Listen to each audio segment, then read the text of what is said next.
Hi, this is Betty, and I have actually corralled Colin Spink to be a guest on this show.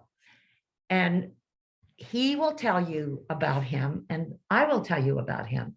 But I met him because he was doing yoga at this most beautiful place called Burger Hill, which is a beautiful place here in Rhinebeck. And he said, someone said, he taught himself yoga. It's not like those are, am I right on that? Yeah. Specific poses, but whatever you do. I don't know if they are poses. They probably have names, who knows? They probably have names, ashwagandha, whatever. But anyway, hi. Hello. And welcome. Have you ever done anything like this before? Never done a podcast. No. Well, the other thing is he was doing yoga, kind of facing the sundown. And I would walk down the hill with my friend, and my friend said, he's a glass blower. And I was like blown away. I was blown away. But my family watches that TV show on glass blowing. Blown away. Blown away. I was blown away. And we love it. Yeah. I mean, it's so fascinating and so wonderful. So I'm going to ask you maybe boring questions, but you can say anything you want. Okay. So I talk louder than most quiet. people, and you're more quiet. So I'm going to ask you an obvious question. Would you rather talk about yoga first or glass blowing first? Either or, I don't care. How did you become a glass blower? I've been doing this for about 30 years. I started when I was a kid. I saw my uncle do it for the first time, and he had just started maybe a month or two before that, and he was teaching himself on the front porch of his house. It was just a screened in porch, and I don't think he had made one item that had come out of a kiln without exploding yet. Like, he was very early in his journey, and we had zero information. We sat there just melting all night through the darkness until the sun came up, kind of hours. Wow. Long nights with no idea what we were doing, just melting glass with fire. And what kind of fire? Torches. We work with like oxyacetylene cutting torches, just like in. And you had those that night? Yeah. Mm-hmm. Okay. Yeah. He had met somebody. This was like this was in the mid 90s when I started. And he had met somebody like on the Dead tour or something. Right. And this was like the early roots of this modern culture of glass blowing started around then, around the late 80s, but really in the early to mid 90s, it started to explode. So he had met somebody on tour that came and stayed out at his property, had a school bus, blew glass in the school bus. Yeah. And so he had seen the basics. And that's all that existed, really, knowledge in the world of wow. We took thousands of year-old techniques and found a way to do it in our garages with torches instead of giant furnaces. And so it's a new interpretation of glass, and we use laboratory glass like Pyrex, scientific glass. And so yeah, it was just us sitting out there just for a couple months, or not very long, before my mom actually let me set up a torch right next to my window in my bedroom.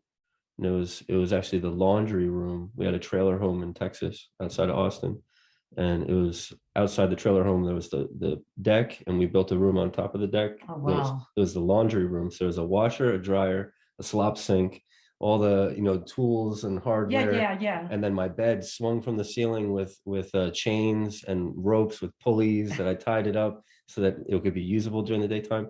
And my glass blowing studio was all in a room half, maybe a third the size of this dining room, right? And so that's where I really taught myself. I would go to the Austin Public Library and sit Indian style and just read book after book after book. And How old were the books? All ages, 100 years old. Oh, really? Yeah. I like the old stuff. Right. Yeah, I like. That's when they were real, just mad scientists, and right. When they were investigating the unknown instead of following mainstream science or whatever. And so yeah, I was just super inspired, and I think relating it to music, I'm also very interested in yoga, and anytime you're super inspired and thirsty for information and scouring the earth for Right, shreds of information, Right. anything pertaining to what you're interested in. Then you, I don't know, accelerated rate, and I don't know. So within the first, How old were you then? I don't- was very young, maybe 15, I don't know, something like Jeez. that, when I first saw it. And by the time I was like 17, I was very prodigious. I had a good, strong, steady spin. I was making vessels the size of my head with a Carlisle torch, which is unheard of now, 30 years Right. later. It's like, not to sound like a braggart or whatever, but No, that's I fine. was very much into glass very Right. early on. And yeah, I guess it was a response to the market, which at the time we were, counterculture. We were using the pipes to smoke, so Sure. we were making the pipes, That's what I figured. and we were there was piercing jewelry was real big a lot. People were Oh, starting, right. so that we made a lot of glass jewelry pieces. I used to have a stretched lip, probably about Oh, right. Did you? almost as big as a pencil, Yeah. and my ears were way big. I could put my thumb through there. Right. And so I had a dolphin earrings and barrel of monkey earrings and all these different silly earrings I used to wear. And Where did you sell them? the jewelry? Yeah. In tattoo shops would buy those. Oh, they would. Yeah, I mean, I used to, in the early days, for the first 10 or 15 years, I would retail a lot, like we just did at the church event. Yeah, yeah. But I don't do that stuff anymore. That's more just to show the world that glass exists here. Yeah, yeah, or whatever. right. But back in the day, that was how I made money. So I did a whole lot of retail in Austin, Texas. There's First Thursday, Third Thursday, all these outdoor, where the whole like Congress Avenue for many awesome. blocks. There's a lot of outdoor. Plus, right on Guadalupe, the main strip across the street from the University of Texas, there's the drag. There was an open market where since the 70s, people had used to sit out blankets with their crafts, and it evolved and became an actual retail space that was year round. And I would pay $300 or something like that a year, and I could come out any day of the year. A year. And some days I'd go out and make $500. I could go out there on a good season, $500 back to back, Saturday, Sunday, and I'd only hit the weekends, and that'd be all I needed to do when I was 17, 18 years Oh old. my God. Just making glass and the amount And of you glass. loved it. Yeah, I was going to be making the glass anyway. Right. I just had to go out once in a while and make sure it sold. Fantastic. But so yeah, I retailed all over. I used to sell, but also eventually I started learning the real part of business, developing contacts, getting business accounts with people who know my product is a known quantity on their shelves. They sell this much of it per month. They need their Right. shelves restocked. You develop a roster, and so yeah, it expanded a lot. Fantastic. I ended up building a distribution business with family, and So they take care of that end of it for you. yeah, now it's all through distribution. And you just I put do it in what a you box. love. Yeah, I was put in a box, and as soon as I put it in a box, I text that it's in a box. It costs this much, and then immediately that amount goes into my bank account before it even gets, Oh my God. before they even receive it. So it's not like any kind of worry. And that's how I wanted to set it up, because most distribution companies try to make it consignment first, and then they make it a net 30 or whatever, where they wait months to pay the artist. It's like, artists are struggling. They need to get That's right. paid for their That's work right. immediately. They work those hours. They need to get paid for those Right. hours. Yeah, so it's good to make that connection for artists. So you to the do- salesperson. I know you do pipes, and I know you do. I do everything. You do I worked in everything. fashion for I in the late 90s. The federal government cracked down on all pipe makers in the country on Operation Pipe Dreams, where they Oh. even took Chong, Cheech and Chong. Yeah, yeah. Chong, spokesperson for the weed world or whatever. Chong's Bongs was a business. They threw him in jail for years just What? for selling clean glass bongs. They threw me in jail too, right? So after they threw me in What jail, department was this? Drug? the FBI, yeah, my gosh. yeah, I don't know. It's a federal thing. I'm not certain, but So I was in jail for like a while, and when I got out, I left Texas and didn't come back for like 10 years. I was like, I'm Okay. kidding. It's okay. Even though it was Austin, which is supposed to be Yeah, the liberal, cool, yeah. yeah, and it was for something really bogus. It was just for words. I didn't even have a dirty piece of paraphernalia or anything. It's just words classified my entire inventory as dirty paraphernalia.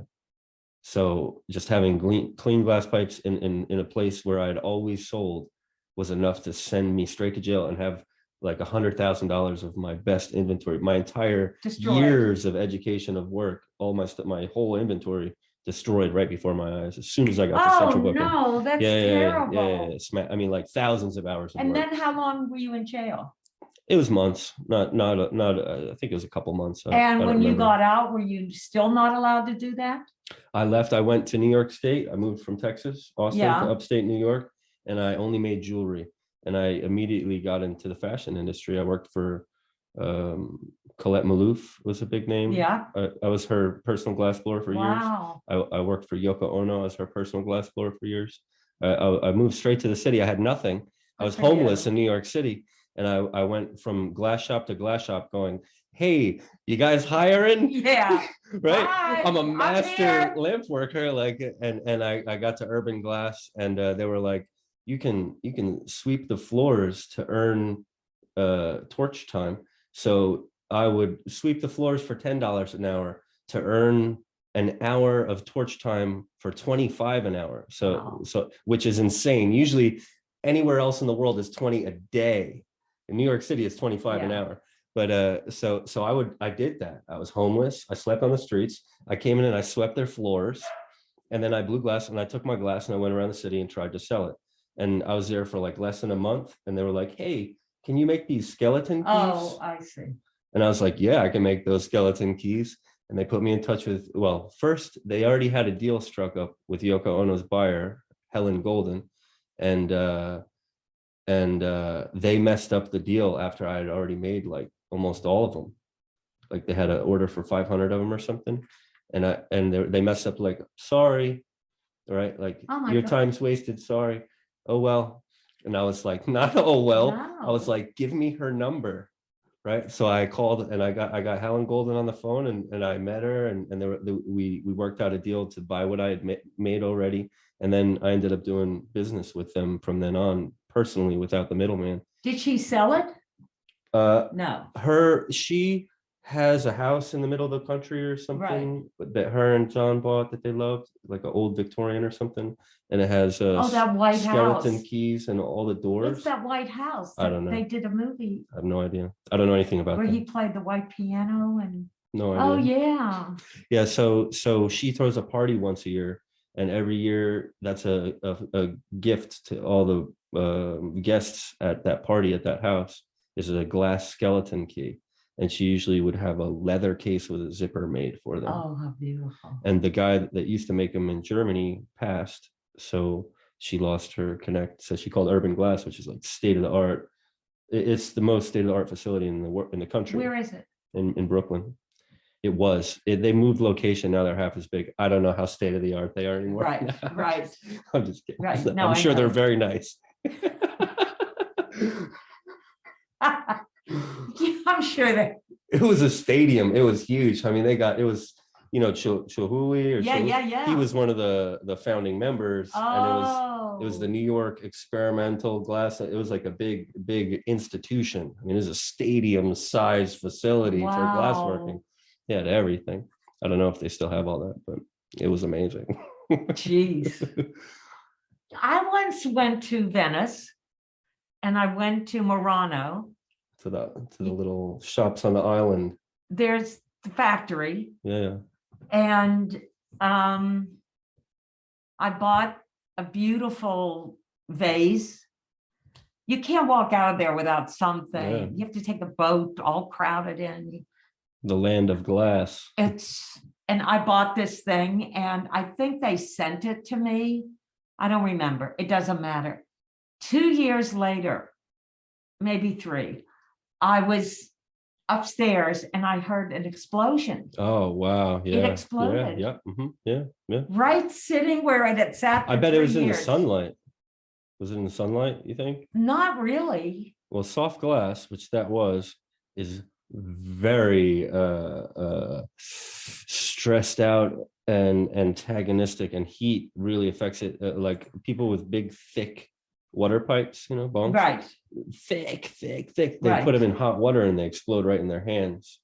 And Oh it's just my. the glass isn't happy with heat changes. But Yeah, well, also, it was thick and different. yeah. And also, there's another thing is that if sometimes there's inclusions or like in glass, I can take a synthetic opal, which looks just like a rainbow opal, but it's actually made out of quartz, which doesn't expand and contract at the same rate as my glass. But I can submerge it inside a clear and make it encapsulated, which is a very nice way of using it. And it can sit there, but it is stressed from the moment you make it, and there's no way to alleviate that stress. And it is 100% guaranteed to explode someday. Really? Guaranteed. Has to. It's a ticking time bomb. But people make them. They love them. They put them in $10,000 pieces, and then people are like, it exploded. Got to send it back.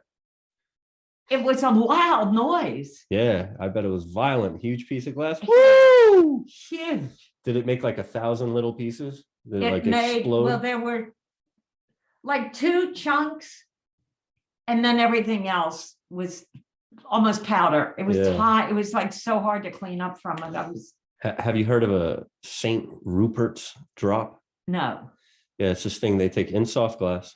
They take a driplet, let it just drip into a bucket of water, and it cools pretty instantly, just enough to slowly bend, and usually they have like a curly Q at the end or whatever.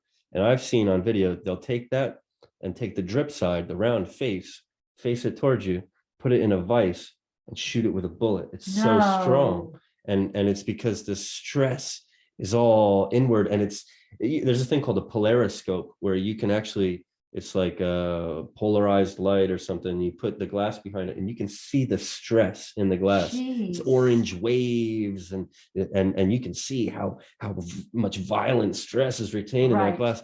And a Rupert's drop is so much stress from all angles that it's building a resistance to pressure. But when you take that Rupert's drop and take a pair of tweezers and just nick that tail off that back, that little hair, the whole thing goes and turns to powder. And they do it. Oh my gosh. Yeah. And they do it in freeze frame photography, like 1,000 per second or whatever. And it's just amazing. It turns from clear to like white, like a snow. And it just goes like instantly. So yeah, glass has something to do with that stress. It just wants to shatter. It was such a big, strong, beautiful thing. Yeah, it's unfortunate. I'm sorry. No, thank God nobody was there. Yeah, it was on the table. It was everywhere. Yeah. Wow. So what's your, like, if you were gonna tomorrow, if you were gonna make a piece, it just no selling, but what would be the most beautiful thing that you could imagine that you could do? I don't know how to answer that question, because I'm always, like, ever since I've been doing this so long, like I think I used to think in terms of, like, I'd have a piece of paper and I'd draw out, be inspired, but now it's like a market, and I'm so geared. It's like, what's the nicest thing I can make would be jewelry, necklaces, full necklaces. I mean, they're very nice. I don't know other people that can make them. Right. Like they're high level expertise, like skill level. But I mean, I like owls. I mean, like, really? I could make it. Horses. My doctor likes owls, and he's got them all over his office. Yeah. And I started reading about, because of him, how the necks go around and what they're like and what they do. They're fascinating. They're cool. They're awesome. Yeah. They're like just a whole other thing. Okay, so I asked you that. Why don't you make necklaces and sell them at the Museum of Modern Art? I have tried to go to MoMA. It's really hard to get in with their buyers, actually. It's like a very juried show that it's like a commission. And I'm not curated. I'm not good with structured systems personally. I Like maybe the representative or the distribution company might eventually go a route like that, get bigger clients or whatever. But I think that I have thought about, I think the first thing would be having 10 of them in different colors, having a nice case, like a briefcase that holds them, like, Oh, and going and like planning out the meeting, like you're going to a serious buyer. Maybe not even just MoMA, but you know, Barney's, Henry Bendel's, you right. know, I don't know if MoMA's the place. I think I'm not sure, but real expensive women's clothes, I think, is where they should be next to. Maybe I'm wrong, I but don't think Barney's is even in business anymore. oh, is it? Isn't Man, that geez, interesting? I'm behind the times. Well, I doubt it. I once walked in there with a friend of mine and there was a baseball hat, a flat out baseball hat. I forget what it said.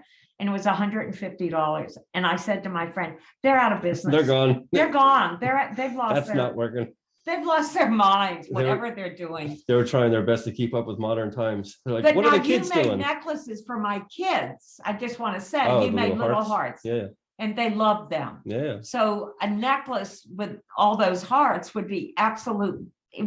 Everybody, they were so beautiful and the price was right. And you were being nice to us, but they were so beautiful. And I thought a whole necklace of different color ones or the same color ones, they're beautiful. That's like a signature. Yeah, for me, I've worked with jewelry designers who like one time I was in Texas and I was paying my rent. The woman who owned the house, she would take 2 or 3 beads, like a center bead and 2 side beads, and maybe it had a hint of green. So she put it with some you know, emerald or whatever kind of side stones to match it and compose a nice piece. And she would, within an hour or so, turn $15-20 worth of beads into a $200 piece that she already had sales for. So if I met people that had the ability to assemble at that level, because I mean the silver's got to be soldered, they need end caps for the beads, silver, and they need to be composed. Do you do with that? an eye. I don't.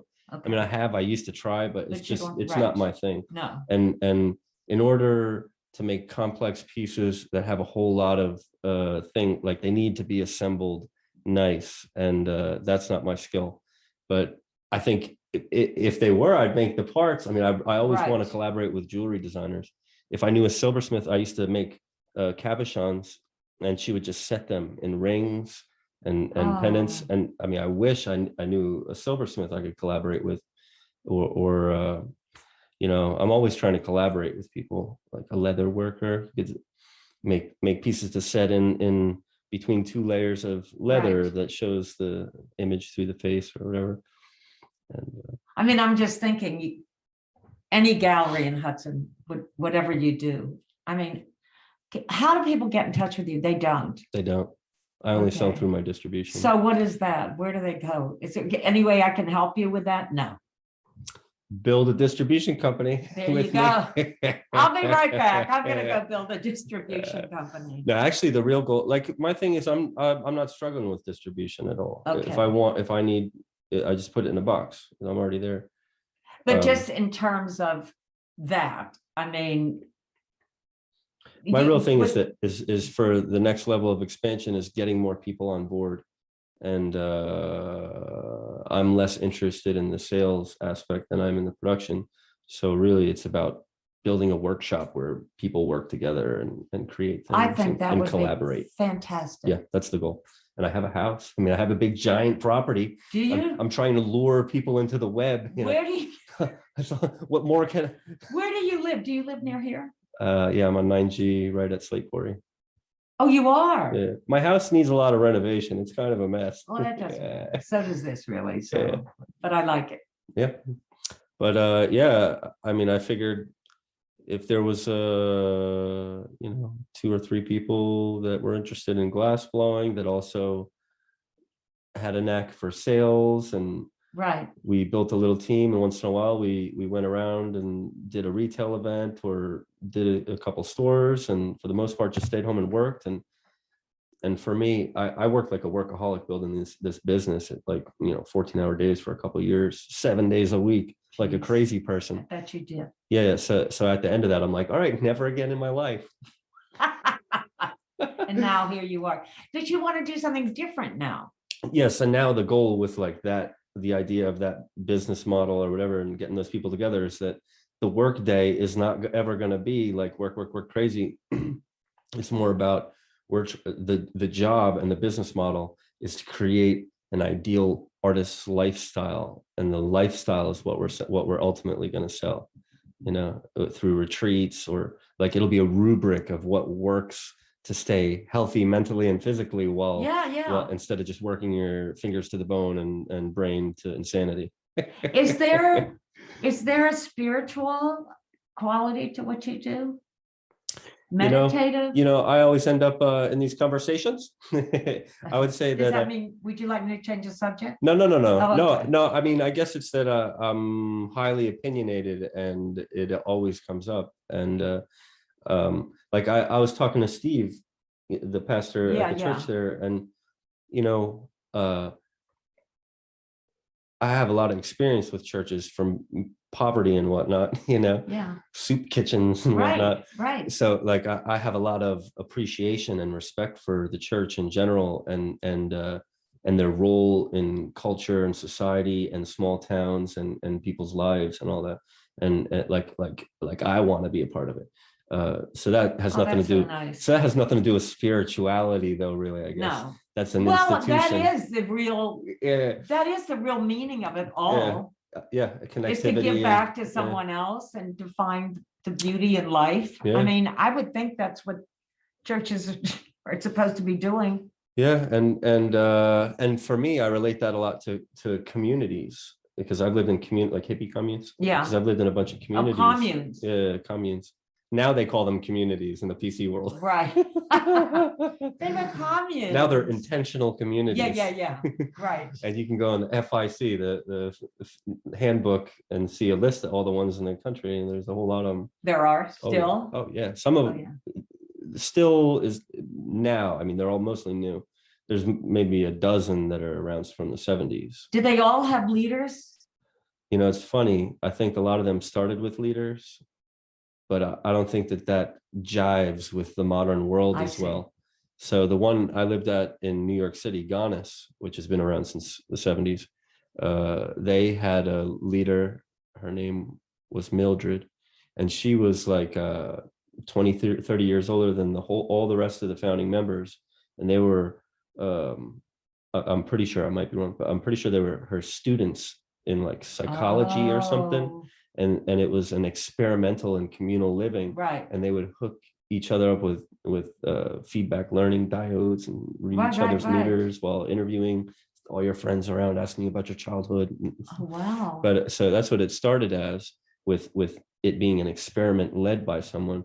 But 25 years later, none of them were having that anymore. No. She had to leave. Actually, they kicked her out. It's like, you cannot be here, Mildred. No, Mildred. Yeah, and then she came back later. It's over. And Mildred. They took care of her, but she had like her room off in the corner, kind of thing. But it used to be you weren't allowed to have kids. You had to. Couples were arranged through Mildred, and if you weren't an ideal couple, you weren't allowed to You're not allowed to have kids in this community unless Mildred says so. Yeah. Mildred. Not happening. No. Not in the modern world. What? Yeah. Not Say happening. what? Mildred says so. Now massage my feet. Oh my God. Sorry, I sound like I have a really bad taste in what, from Mildred? About, I don't have hard feelings from the community at all. It's a great place. But yeah, Mildred, I definitely do. I see. Yeah. Well, it is kind of funny that she made such, just always works out that way. And that's kind of also a big part of how I feel, to come full circle, like about deities. Yes. And spirituality and the community being that positive feeling I felt. That's what I feel with church, and where everyone's pitching in and not thinking about cost. We all share the same dollar. Right. Who cares about cost? You eat whatever you want to eat. And also full circle with spirituality and deities. That's why I like Buddhism a lot, because they're not so much focused on a deity and more about, just how you live and how you think. And what you do for the next person. I went to Nepal and I stayed there for a month. And if you ask me, I mean, I literally took a suitcase full of art supplies and I went to this monastery and I stayed there 1 month. I ate meals there. I was in the same room. It was $300 for the month with meals. Imagine. Bargains. And Hey, so right nice. now, in New York City, that place I'm talking about, in New Right. York City, Right. $750 a month, including meals. Is it? Right now, Including in New York City. Oh my God. Right now, I was the chef. I cooked, like 6 days a week, and I did all the food shopping for 100 people, and all the food shopping weekly, we would spend about $1,500 for, and that would include Jeez. all that you could request to show up in your fridge at your house, plus dinners cooked and breakfast covered. Not necessarily cooked, sometimes cooked, but people would meet up for breakfast and a huge dinner. I mean, when I cook dinners, 30 different dishes. Oh my. Big, deep dishes, tons of options and variety of anything you Did want. you look at cookbooks? We had about a zillion cookbooks, Uh-huh. and half the time when we did the meal planning, we'd actually write out a menu, and it'd be me and the woman who ran the department, who was like, I was her right hand. She was in charge, Right. Julie, and we would sit and browse through cookbooks, and she'd be like, "Oh, that looks good. You're gonna make something Let's like do that." But I never followed any. I mean, I don't follow Right. recipes. I don't even attempt to follow recipes. I don't measure things. I don't. Yeah. I got it. So you were doing glass then too? Oh yeah, since I was a kid. Yeah. This is Absolutely. what you've done. Oh yeah. But where does the So music- while I was working at the community, I was Okay. making like minimum wage. Meanwhile, on the Oh. side, I'm filling orders for fashion designers for like 5 times that each I season. get it. I get it. Like I was, my hourly rate at Glass was far more. So anytime throughout my life I've ever worked, it was for far less than I make as a glass blower. Like I've worked as a cook all over. I worked at Omega as a cook. Did you? Yeah, I've worked in any community I've ever lived at. I was a worker. In fact, when you go to a community, you have, if there is an option of being a worker or a payer, I personally feel everyone should always be a worker. Like you should be there to experience the community and participate with it. Otherwise, you're kind of just at a resort, and people are just washing your dishes and washing your clothes and that's washing right. your room and I washing. agree. And it's like, get out there and lift. And That's right. if you see people bringing stuff in from a truck, you grab a box. Right. And I mean, yeah. So I agree with that. And when I was at the monastery, I mean, they didn't ask me. I made a reservation and I went there and I said, I want to teach art to the young monks. And they said, well, who are you? And I said, well, here's all my art supplies. I'll leave them here. And you tell me when you want to start. And I went and we did, one of the guys who taught the monks, who was a monk, he said, well, let's just do it today. And we did it today. And we did it every single day. I mean, the kids were like crazy. from then They on, didn't know about paintbrushes. They would use their fingers in like the watercolor thing. And yeah, from then on, they just loved it. And one little boy wrote, I am sad. And he wrote a picture, he showed a picture of him being sad. And the teacher, Nima, we took pictures of him. And he was very quiet, never said anything, but he used art to express himself. And he felt very comfortable doing that. So I would love to do that again, but really, COVID really stopped a lot of that, going into prisons. I've worked in women's prisons as a volunteer, but anything has to do with giving back. I mean, that's what isn't that what we're supposed to do? yeah, if you see someone struggling, reach out and help them.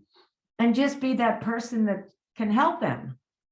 Yeah, that's another thing that's like a Buddhist I don't know, Right. tenet or whatever. Like you gotta learn the skills to be able to help the world. You gotta learn more things, to share more things, to Right. help the world. You gotta practice and study and be dedicated. And I don't know. And you're 100% right. And it even calms you and allows you when you read it or you practice it. I mean, meditation is just not staring into space and being out of touch with the world. It's much more just finding yourself in there, which is a really nice thing to do.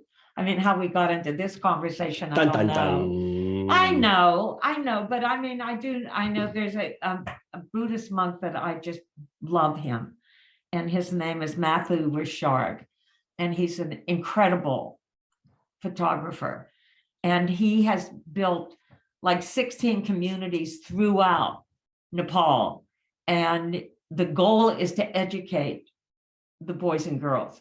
I mean, most in the mountains, nobody is educating, and there's no schools. Yeah. There's not even a school. If you wanted to go, they work with their families at home, and they plant and they do.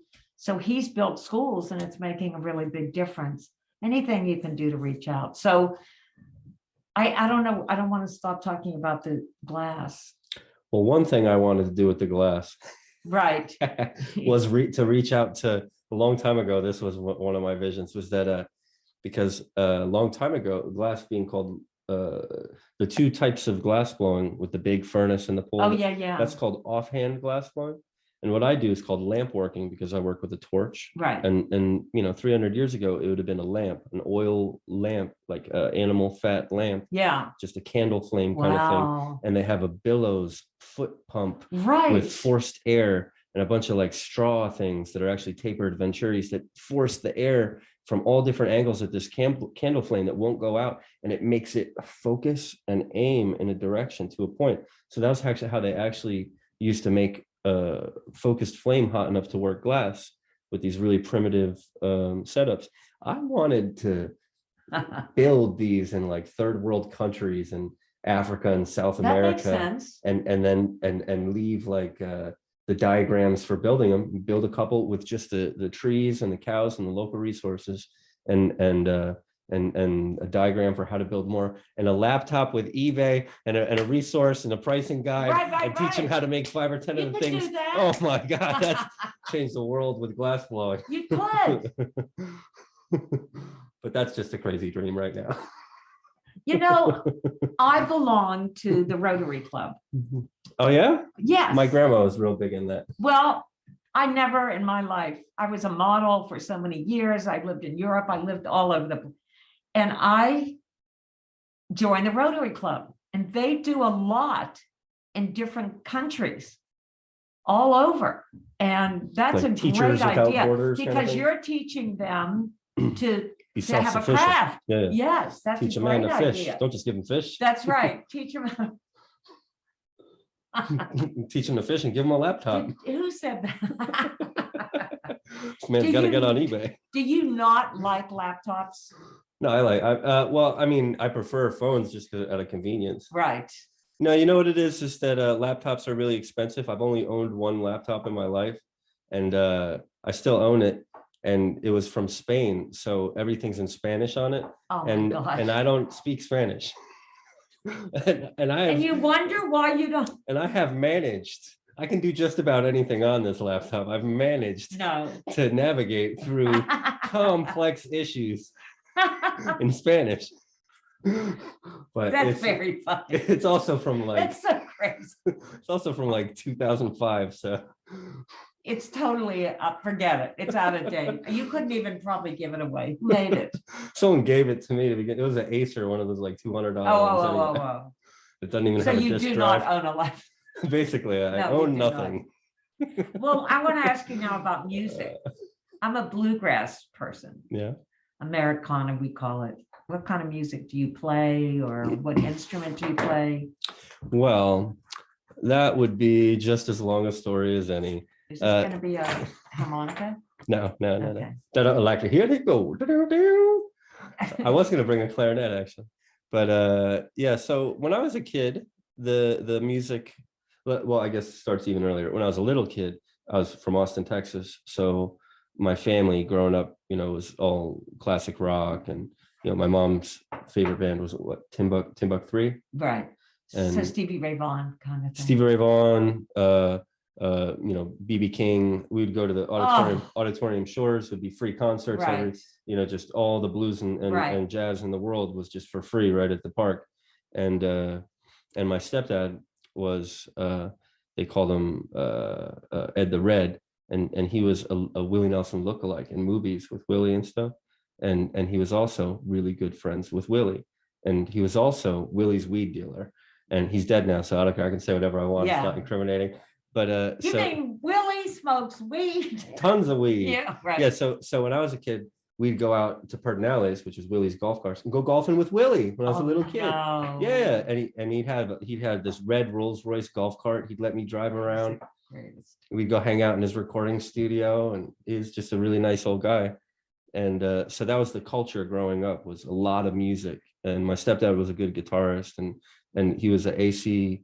He built kitchens for like all the bars down on 6th Street in Austin. So he knew all the biggest club owners, and he had his foot in the door. So anytime there was a band that I wanted to go see, I had backstage passes, you know. And when I was a little kid, when I was 14, it's like Metallica backstage. Yeah. They're like signing girls' naked bodies. But so flash forward a little bit. After I moved up to New York. Signing girls.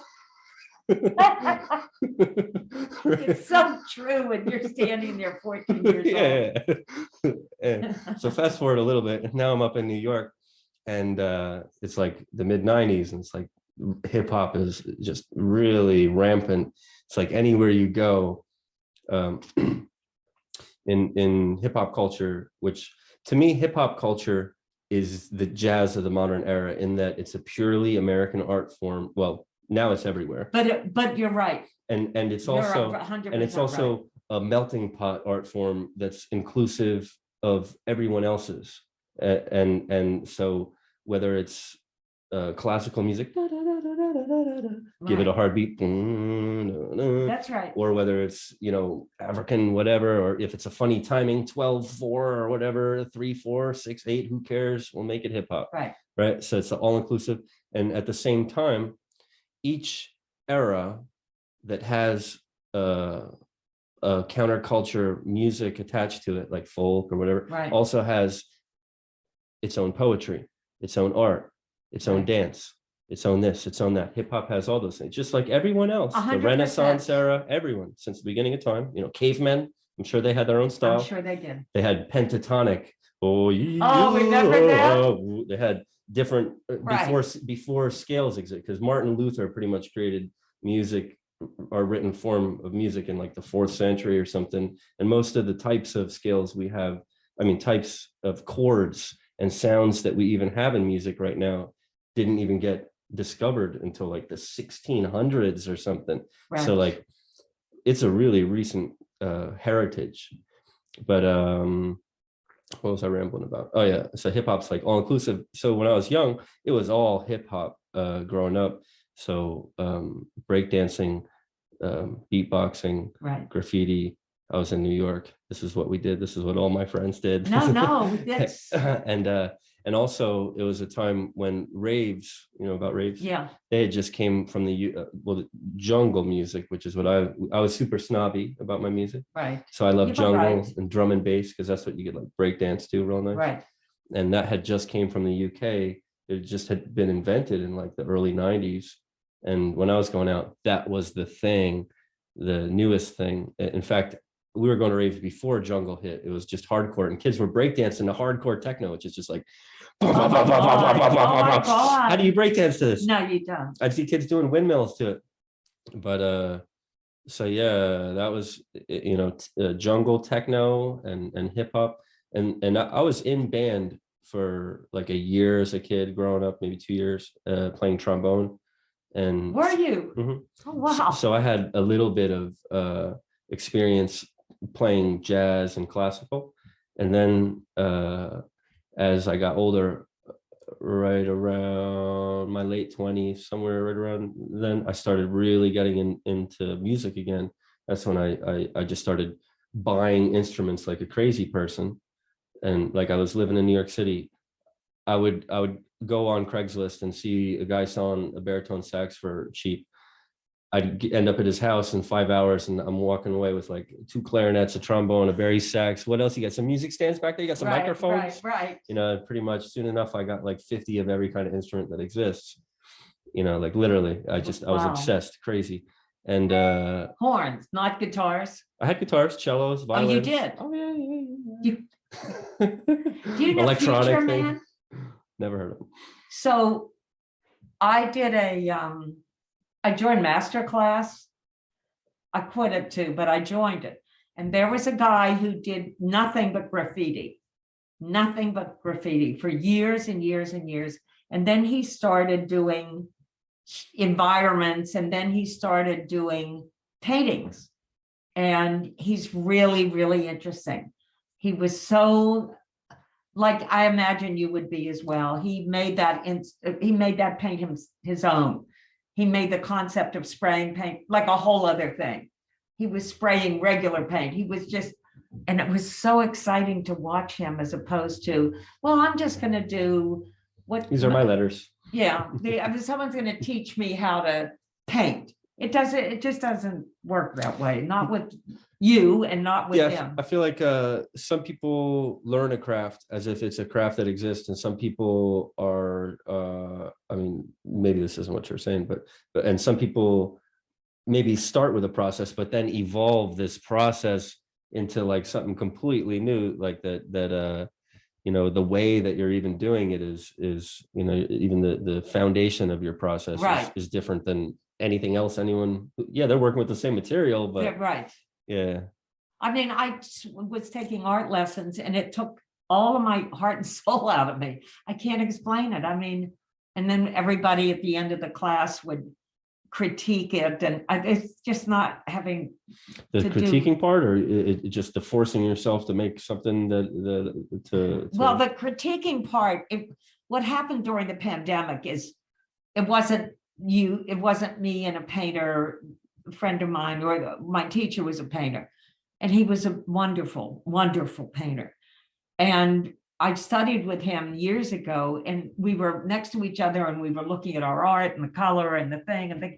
But then with the pandemic, it turns into you put up your work and all the people in the class say, can you turn it upside down? I'd like to see it upside down. I said, well, I didn't paint it that way. Yeah, but it should be turned upside down. Just forget. I don't want to. So is that because it's online or something instead of in person? I guess that's what happens, because everybody has to be involved. Yeah, it's very disconnected. And I think, well, if you had to ask someone how to do a design, that has nothing to do with technique. I mean, that's not your design anymore. I feel so strongly about that. It kind of has to just be part of your DNA. Yeah, I'm not sure exactly what we're questioning, but I do think that, like with glass, it may be different than painting. Glass, if you don't learn the actual, like how to do just a weld to the tip so that so it's a smooth all the way around and proper. If you don't, like, you have to copy and learn how to do that correctly, and there is a right or wrong, unfortunately, and develop the tools, like as if each process is a tool. Get all the tools in your belt before you can express yourself. With painting, unfortunately, I don't think there is. I mean, there is no wrong. There is no right and wrong. There is no right and wrong. So copying somebody, even that. I mean, I don't know. You can't see my stuff, but even that, if you copy what someone did and it inspired you and you do your own version of it, I mean, that's an okay thing. Well, there is, I guess it's not right and wrong, but there are fundamentals of, like, if I never took an art class, but I know, like in like feng shui kind of, like how they break the the top. This means this in your mind, and this, and if you put this color in this corner, then it's affecting a certain part. And so maybe if you were to so choose for it to be your process, you could be scientific and analytical and study, and break it down to a rubric where you just plug X's and Y's into place. Boom, you got a painting. You have a bang, you have a painting, and they want that. I mean, I took a class online, and the man said, do you mind if I put your painting up and I'll paint over it? What's said, that? "Wait a Is that minute, what just do an you insult? mean?" I don't get it. And he was painting, like, I don't know, say it was this one. I'm showing this very light. I usually don't do things this way, but he would take this and he'd make blue all the way across there, and then. Oh, he wanted to be a collaboration. Like he thought that's what it needed. But he wanted to say what it didn't have, and he was adding it. Yeah. He said, people would say, I don't know, but that's not teaching. I don't know how you teach art, really. I think you teach, and I don't know why we're talking about this, but I think you teach technique. Yeah. And then you have tools. I mean, they say, well, let's try this, or let's, like I watched you yesterday. You when teach did craft, and art is what you make that's once right. you know a craft. Yes, that's exactly right. Sorry to interrupt. So in terms of music, I watched something, was it the music of 1971? Maybe it was. And it showed in 1971 how many different kinds of music were so strong. And when they started showing hip hop, I watched something. Nothing yet. When they started making it, hip hop is American. Yeah. I mean, without a doubt. And it's very collaborative, and it's very, I mean, it's a wonderful medium. People say, I just don't like hip hop. They don't know what they don't know. Well, unfortunately, it's funny how every generation, like at some point you sound like the grouchy old person talking about the younger generation. Is that who I am? No, that's who I am. Oh, that's who I am. Because it's when you hear that stuff on the radio, right? If that's what people right. think hip hop is, because that's garbage. No, that's what these garbage. kids are listening I to. could not I agree. mean, I agree. But that's not hip hop. That's not the authentic culture. No. That's pop music, and that's what record companies want to shove down your throat, because that's what the masses don't always like the most quality. No. I mean, they like what's been homogenized and packaged just for them. Well, they slowly feed it to them, so they think it's theirs, but it's really not. Yeah, and not only that, but up until Elliot Spitzer, the practice of payola.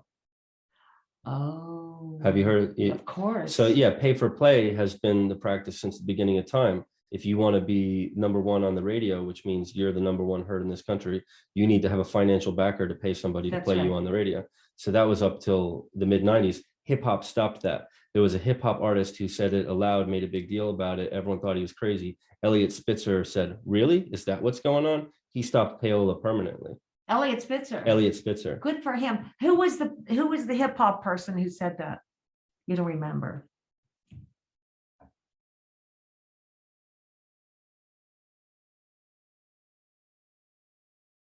Yeah, I don't remember. It's okay. But I was a bodyguard for a diamond dealer. Stop it. That movie, Uncut Gems. And he did you see Uncut Gems? I did, yeah, with Kevin Spacey. But I was a bodyguard for this diamond dealer, and his business partner, Jason Itzler, ran the world's biggest prostitution ring, New York Confidential. And while I was his bodyguard, they had this penthouse on Fifth Avenue, and there was all these ABC, NBC, all these news people every day in their living room. I'm standing there like represent or whatever, and it was because Elliot Spitzer had just done business with them. That was what. That's right. So I was around for Elliot Spitzer's fall. Yeah, but that was not worth a fall. Yeah, it's terrible. He was doing a good job. Come on. Yeah. He's doing a good job. He was a dignified. He was a good guy doing a good job. I mean, it's just like Bill Clinton. I mean, maybe that's wrong for me to say. No, it's not wrong. There's no reason for a good man's. So what? Good man's record to be so tarnished. As opposed to lying and cheating and stealing, I'll take a girlfriend every day. Yeah. Okay. I don't. Yeah. I mean, I don't want to have political anything, but I could so easily just jump into that. Yeah. What time is it? Oh my. Late 45 already. Oh, yeah. Man. No, we did that. This is an hour. Is that too long already? No, I was wondering if you want to come back and do it another time. I don't care. We're going to use this. You want to stop now though? No, I'm good for a little bit because I want people not to think they could listen for a long time. Would you like to do it again? Sure. Anytime. Good. Let's do it again. But in the meantime, nobody can like, I can't say go and buy these things, but your stuff right now is in the tattoo places. It's when's drugs They gonna can't be, when's they couldn't find it? No, they can't find it. I mean, really, the thing is that I would say this: what city are you in? Oh, you're in Charlotte, North Carolina. Oh, I see. My stuff's in every store near you. What city are you in? Tallahassee. Okay, My my stuff's son. in every store I'm near gonna you. send this to my son's gonna hear this. He's in Nashville. Yeah, my stuff's in all your stores near Is you. it? Yeah, Mad Scientist Glass. We're nationwide, Oh, right. except for the Northeast, because up here is the weakest market in the country. Because why? Because there are so many tiny towns stacked on top of each other that you can't add them all together to make one single hub that's big enough of a metropolitan area to actually support more. I mean, not even one store. You go to Austin, Texas, you got 20 gallery level stores that are buying $150,000 pipes and actually selling. I mean, they have a row of $20,000 glass pipes, and I'm watching people walk in and buy them. They sell. I mean, so around here, good luck selling $100 pipe. Good luck having one of these little tiny stores in all these like rich towns. Yeah. Good luck having one of these gift shops in Rhinebeck or Red Hook or Hudson or whatever. Right. Good luck having them spend more than $500 or $1,000 with you every couple months as an artist. Is that right? They just don't have any money. They don't make sales. Nashville does. How do they pay their rent? I don't understand. So yeah, you Nashville don't see does. them. I mean, I lived in Nashville for a long time, and it's a metropolitan area. They got enough people to accommodate that much people walking through the door. My son and I went when they started advertising CBD. So I said, well, let's go in, and we went in, and they had all this kind of stuff. And is it a dispensary? Or it's just it's a store. Yeah. It was a store like any other, and they had stuff out, and they had anything chewy. I mean, they had anything you could imagine. They were full out selling it. Now I don't know what to say. But can I ask you when when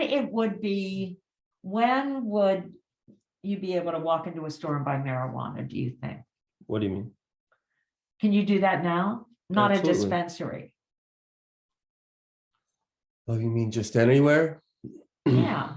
Well, it'd have to be federally legal. Oh. So that's once it gets taken away from class 1 narcotic classification, regardless of what state it's legal in, it's still in the same category as like real drugs. Is it? Yeah. They consider it's the worst. They consider it the worst narcotic that exists, just like cocaine and heroin. Worse. It's worse. Oh my God, don't they know? Regardless of what state, all smoking. Even if your state's legal. Oh, you want to open your weed business? That's nice. Oh, 2 years, you're real successful. That's nice. Don't start making too much money. Now you're on the radar. Oh man, feds can come in. Even though your state's legal, they're going to come in. They're going to take all your product. They're going to close your doors. They're going to skim through your records like a fine tooth comb and have a financial, whatever they're called, forensic accountant. Yeah, just to look for a shred of some way to, that's what they're doing to all sorts of people in legal states. Yeah, you're never free from the feds. Wow. So it's not until they make it not a Schedule 1 and there's still narcotic. People in jail. Oh yeah, man, there's stories of people been in jail for decades over having like this much weed. Like Jesus. Yeah, there's still people, still in jail for it. So this was great. I had so much fun with this. You are so much more interesting and alive. I ramble in any direction. No, and with no ramble. I just loved it. I loved it. So we're going to do a second one. Sure. And we'll figure out what we're going to do about it.